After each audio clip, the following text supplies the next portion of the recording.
Vous avez dit que vous regardiez les meetings, vous avez regardé celui de Valérie Pécresse dimanche, comment vous l'avez trouvé ? Moi, si vous voulez, j'ai trouvé qu'il y a deux parties, la forme et le fond.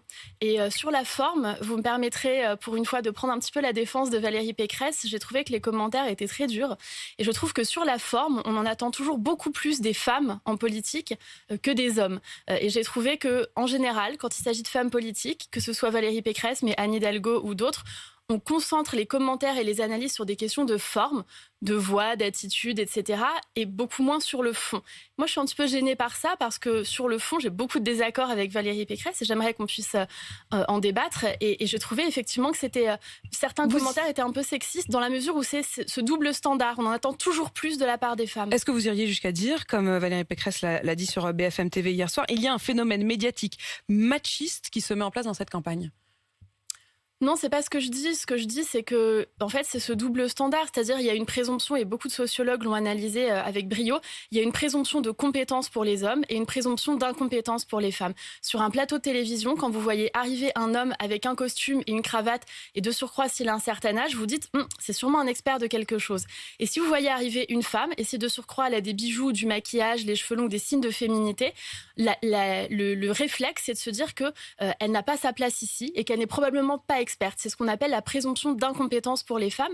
Et ça, c'est vrai pour toutes les femmes dans la vie politique. Est-ce que ça veut dire qu'on peut avoir des critiques politiques, malgré tout ? Vous allez en avoir, j'imagine, sur le fond. Mais quand Valérie Pécresse dit on a des candidats hommes qui sont les favoris des médias, c'est aussi pour elle une critique des médias. Non, moi je dirais pas ça. Je n'ai pas de critique particulière à faire vis-à-vis des médias pendant cette campagne. Tous les meetings sont rediffusés. D'ailleurs, celui de Valérie Pécresse l'a été en intégralité et un peu plus encore. Tous ses soutiens ont eu la parole, qui sont des hommes, ont tous eu la parole d'ailleurs sur les émissions. Donc moi je dirais pas ça. Ce que je dis, c'est qu'il faut faire attention aux critiques qu'on fait et se demander si on ferait la même critique pour un homme. Et ce que je dis, c'est que la forme, le vêtement, la vie personnelle, etc. est toujours beaucoup plus critiquée chez les femmes que chez les hommes. D'ailleurs, on lui reproche d'avoir fait des blagues pas drôles, etc. Pardon, mais le nombre d'hommes politiques qui font des blagues absolument pas drôles à longueur de journée est quand même assez large et on leur en fait pas le reproche. Vous disiez à l'instant, ces soutiens qui sont la plupart des hommes. Vous avez regardé un peu à quoi ressemblait l'équipe de campagne d'Emmanuel Macron ? Oui. C'est BFM TV qui le révèle ce matin en donnant la plupart des visages. Il n'y a pas une femme.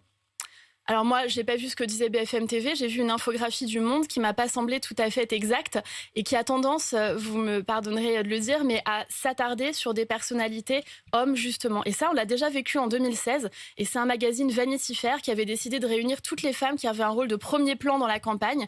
Nous n'avions jamais accès aux médias à l'époque. Mais il y a quand même aussi une histoire de nombre. Important. J'ai regardé la même infographie que vous, alors peut-être que vous pouvez dire que les femmes ont été mises sur le côté, mais il y a surtout pour 10 hommes, 2 femmes.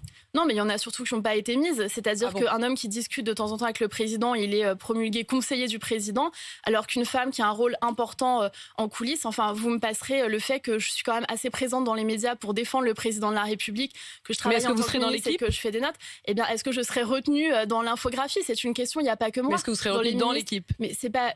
Vous savez, l'équipe, elle est vaste et ça n'est pas quelque chose de cristallisé. Mais je peux citer Amélie de Montchalin, je veux citer Agnès Pannier-Runacher, Sarah El Haïry, Nathalie Elimas, Elisabeth Borne, Florence Parly. Il y a pléthore de femmes et toutes les autres, bien sûr. Il y a pléthore de femmes actives dans ce gouvernement et qui seront actives dans la campagne. Vous disiez que sur le fond, vous n'étiez pas d'accord avec Valérie Pécresse. Oui. Est-ce que l'usage de l'expression, même si elle a dit que c'était précisément pour dire que ça ne l'intéressait pas, mais l'expression de grand remplacement vous a choqué ?